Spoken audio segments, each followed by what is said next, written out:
And this is everything that I've researched on the Delta University student found hanging from a tree this morning. I know this is not my normal setting, but I do have some quick updates regarding Trey Reed, this black student found hanging at Delta University in Mississippi a few days ago.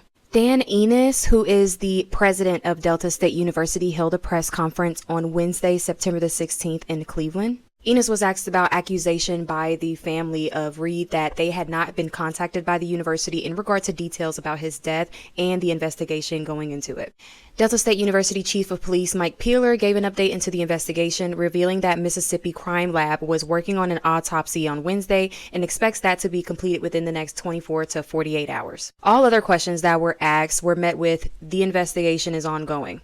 The president of Delta State University also addressed how the image of a black man hanging from a tree in the middle of the Mississippi Delta speaks to a strained history of race relations in Mississippi, the South, and throughout the United States. And here's a quote from him: "While the preliminary report of the Bolivar County Coroner's Office indicates no evidence of foul play, we recognize that this is not just about facts. It's about emotions and it's about feelings. The way this loss was discovered affects people's lives." Enos, who is a white man who has been the helm of DSU for 2 years, "I recognize I am not adequate to speak on the imagery that this scene raises. I acknowledge my weakness there." However, he also did defend the way that the university has handled the way it has communicated with Reed's next of kin. He also stated, "The university and I have been in regular and frequent contact with next of kin." He also said that the student chooses who they want as their personal contact. "From the moment we discovered this university has been in regular, frequent contact with the next of kin.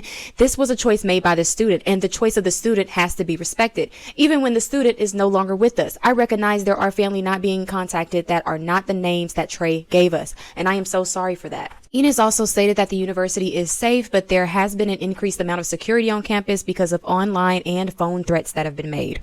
The chief of police on Delta State University campus also did acknowledge the video that was circulating, stating, "There is a video out there and we cannot speak to that, but we cannot speak to that at this point." Later Friday, noted civil rights attorney Ben Crump, representing the family, demanded that the video be released.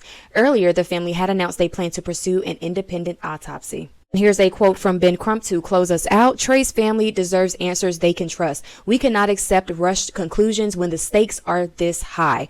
By demanding the family be allowed to view any video and commissioning an independent autopsy, we are taking every step to uncover the truth about what happened to Trey. Every student deserves to feel safe where they live and learn. That is why it is so important to get to the bottom of this tragedy." All right, guys, let me know what you think in the comments below, but I am so happy that this family is moving forward with trying to get some type of answers for their family, for their loved one, and, I'll keep you guys updated. I will make sure of it.